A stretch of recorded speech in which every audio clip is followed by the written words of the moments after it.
آیت نمبر 60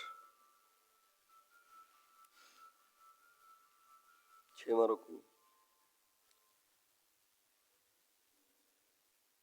مل گیا۔ اعوذ باللہ من الشیطان الرجیم، بسم اللہ الرحمن الرحیم۔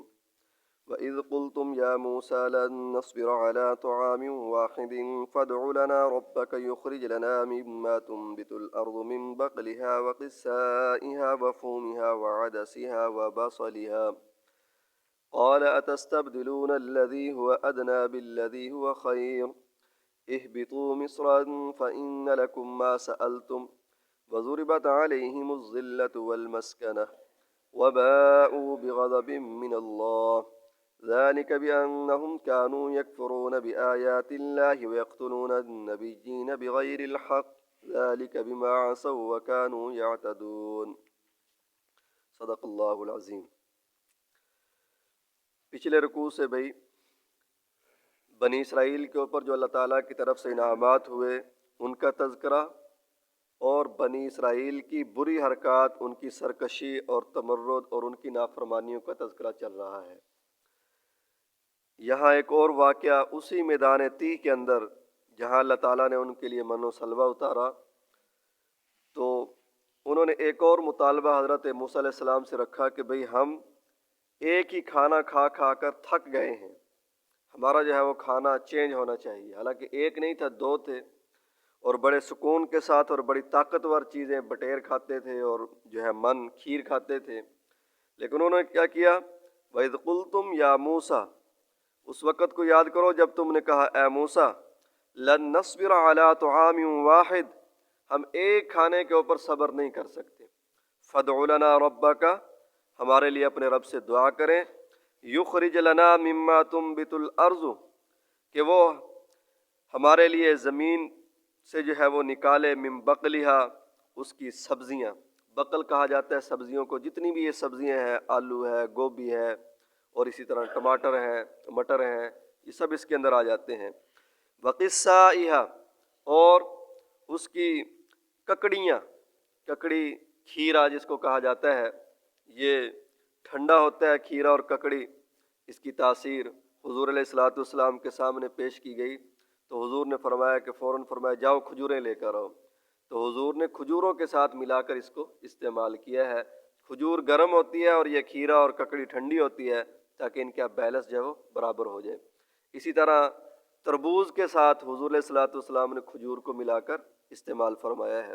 اس طرح اگر چیزوں کو استعمال کیا جائے، جیسے کھجور کے ساتھ جو ہے وہ گٹھلی نکال کر اس میں مکھن بھر کر بھی حضور نے استعمال کیا ہے۔ ایک تو یہ سنت سمجھ کر آدمی استعمال کرے، ثواب ہے، خوراک بھی ہے، اور دوسری بات یہ کہ بدن کے اندر طاقت بھی آئے گی۔ تو بدن کے اندر طاقت آئے گی، اس میں بھی یہ نیت ہو کہ بدن میں طاقت آئے تو میں اللہ تعالیٰ کی زیادہ سے زیادہ کیا کروں گا؟ عبادت کروں گا۔ جلدی بوڑھا ہوگا تو جلدی جو ہے وہ بیٹھ کر نماز پڑھنی شروع کر دے گا اور جلدی جو ہے وہ نوافل چھوڑ دے گا، اور دیر سے بوڑھا ہوگا تو دیر کے ساتھ دیر تک جو ہے وہ عبادت کے اندر مشقت اور مجاہدہ وہ کر سکے گا۔ تو فرمایا وقصائها، اور یہ ککڑیاں اور کھیرے، وفومها، اور فوم کے دو معنی ہیں، ایک وفومها، ایک اس کو گندم کو کہا جاتا ہے کہ ہم جو ہے وہ گندم کاش کریں، اور دوسرا تھوم کو بھی فوم کہا جاتا ہے کہ تھوم بھائی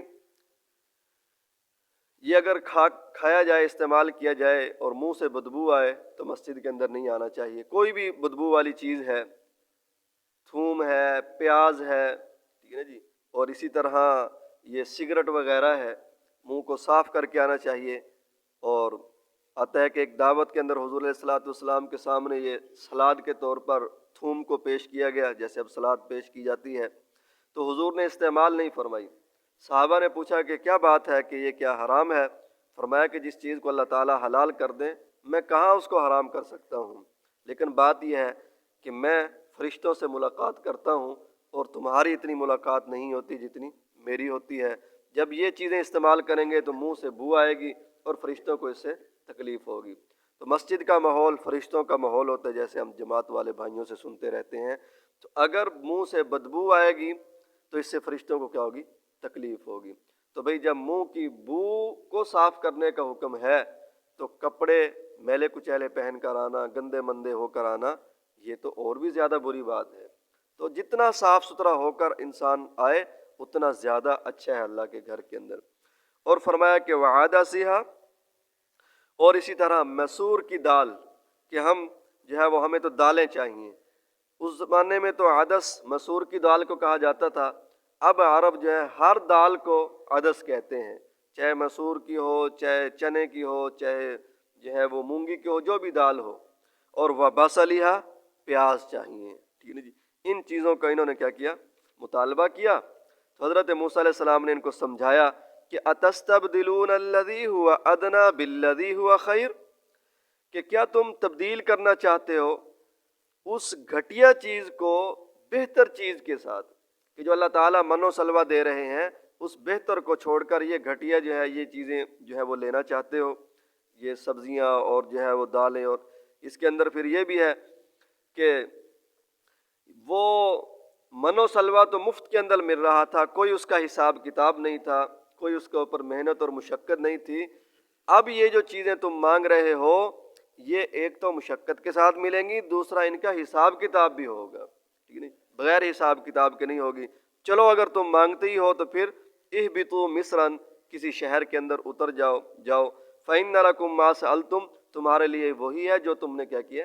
سوال کیا ہے، کہ تم ٹھیک ہے کھیتی باڑی کرو، وہاں شہر میں جاؤ، وہاں سے بیج لے کر آؤ اور ان کو کاشت کرو، پھر من و سلوہ تو فوراً مل جاتا تھا نا، اب 6 مہینے کیا کرو؟ انتظار بھی کرو۔ تو بھائی یہیں سے ایک بات تفسیر میں لکھی ہوئی تھی کہ حضور علیہ الصلوۃ والسلام نے ایک گھر کے اندر تشریف لے گئے، وہاں حضور نے پھالا پڑا ہوا دیکھا۔ پھاڑے دیکھے ہیں نا آپ نے؟ تو دیکھیں، اب ہماری شاید آنے والی نسل نہ دیکھ سکے۔ تو فرمایا کہ یہ ذلت کی علامت ہے، کہ ذلت اور مسکنت کی علامت ہے۔ یہ جو ذمہ دارہ ہے اس کے اندر ذلت زیادہ ہے، تجربہ بھی ہے، ہماری آنکھوں کے سامنے ہی ہے۔ اور باقی بھئی معاش کے اندر یہ زراعت کا تیسرا نمبر آتا ہے۔ پہلا نمبر جہاد کا ہے کہ جہاد کرے، جہاد سے مال غنیمت حاصل ہو، یہ سب سے زیادہ برکت والی روزی ہوتی ہے۔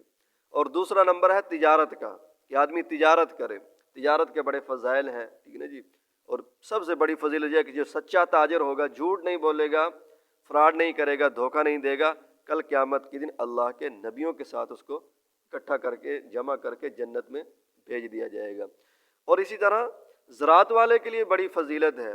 فرمایا کہ جو آدمی کاشتکاری کرتا ہے، پھر اس کی کاشتکاری میں سے کوئی چڑیا، جو جانور پرندے کوئی دانہ چوگ لیتے ہیں، کوئی چیز کھا لیتے ہیں، اللہ تعالیٰ اس کو صدقے کا ثواب عطا فرماتا ہے۔ کتنی بڑی فضیلت ہے، کتنے جو ہے ہمارے دانے جو ہے وہ کیڑے مکوڑے وغیرہ کھاتے ہیں۔ اور چوتھا نمبر بھائی یہ تجارت، اس کے اندر جو ہے کیا کہتے ہیں اس کو، پیسہ کمانے کے اندر، وہ ہے صنعت و حرفت، یعنی کوئی کام سیکھ لے آدمی، ٹھیک ہے نا جی، اس کام کے ذریعے سے روزی کمائے، پھر آگے جا کر جو ہے مزدوری والا ہے بھی آدمی کوشش کرے جہاد، اگر جہاد نہیں ہو سکتا تو تجارت، اور اگر تجارت نہیں تو زراعت، اور اگر زراعت نہیں تو پھر صنعت و حرفت۔ ہم لوگ مسلمانوں کے اندر ایک کمی یہ بھی آئی ہے کہ ہم بچوں کو تجارت کا شوق نہیں دلاتے، تجارت کی طرف جانے نہیں دیتے، پہلے ہی ڈر لگا ہوا ہوتا ہے، گھاٹا آ جائے گا، گھاٹا آ جائے گا، گھاٹا آ جائے گا، بھی کوئی بات نہیں، اگر ایک دفعہ نقصان ہو جائے تو آئندہ وہ فائدہ بھی تو کرے گا نا۔ تو بہرحال جو آسانی ہو، یہ کوئی ضروری نہیں ہے کہ بھئی یہی کام کرنا ہے، تو اس کے اندر مشقت زیادہ ہے زراعت کے اندر۔ تو فرمایا کہ وَضُرِبَتْ عَلَيْهِمُ الذِّلَّةُ وَالْمَسْكَنَةُ، کہ تمہارے اوپر ذلت اور مسکنت ڈال دی گئی ہے، ٹھیک ہے نا جی۔ ذلت یعنی مشقت، مسکنت سے مراد یہ ہے کہ تمہارے پاس مال بھی نہیں ہوگا، پیسہ نہیں ہوگا۔ اور فرمایا کہ وَبَاءُوا بِغَضَبٍ مِّنَ اللَّهِ، یہ اللہ کا غضب لے کر لوٹے ہیں۔ ذَلِكَ بِأَنَّهُمْ كَانُوا، اصل وجہ ان کی غضب لینے کی کیا تھی؟ یہ نہیں تھا کہ تجارت کی زراعت کی وجہ سے کوئی اللہ تعالیٰ کا نعوذ باللہ غضب آ گیا ہے، یا انہوں نے یہ کہہ دیا کہ ہمیں جو ہے وہ پیاز وغیرہ دو، جو ہے گندم دو، سبزیاں دو، اس وجہ سے نہیں، بلکہ ان کے اوپر اللہ کا غضب جو آیا ہے، کانوا یکفرون بآیات اللہ، اللہ کی آیات کا یہ انکار کرتے تھے۔ وَيَقْتُلُونَ النَّبِيِّينَ بِغَيْرِ الْحَقِّ، اور اللہ کے نبیوں کو ناحق قتل کرتے تھے۔ ایک دن کے اندر ایک مختلف بستیوں کے اندر اللہ تعالیٰ نے 43 پیغمبروں کو بھیجا، اللہ کے نبی آ کر دعوت دیتے، انہوں نے مشورہ کیا کہ یہ ہر وقت ہمیں تنگ کرتے رہتے ہیں، دعوت دیتے رہتے ہیں، لہذا ان کا کام نمٹانا چاہیے۔ صبح سے لے کر 11 بجے تک ان 43 پیغمبروں کو انہوں نے شہید کر دیا تھا۔ تو یہ جو ہے وہ اس طرح کی قوم تھی۔ فرمایا ذالک بما عصوا وکانوا یعتدون، یہ اس وجہ سے ہے کہ انہوں نے نافرمانی کی ہے اور حد سے کیا کرنے والے تھے، بڑھنے والے تھے۔ تو بھائی اللہ کی آیات کے اوپر ایمان ہونا چاہیے، اللہ کی آیات کے اوپر جو ہے انسان کا یقین ہونا چاہیے اور اس کے مطابق عمل کرنے کی کوشش کرنی چاہیے۔ اللہ تعالیٰ سے دعا ہے کہ اللہ تعالیٰ میں اس پہ عمل کی توفیق نصیب فرمائے۔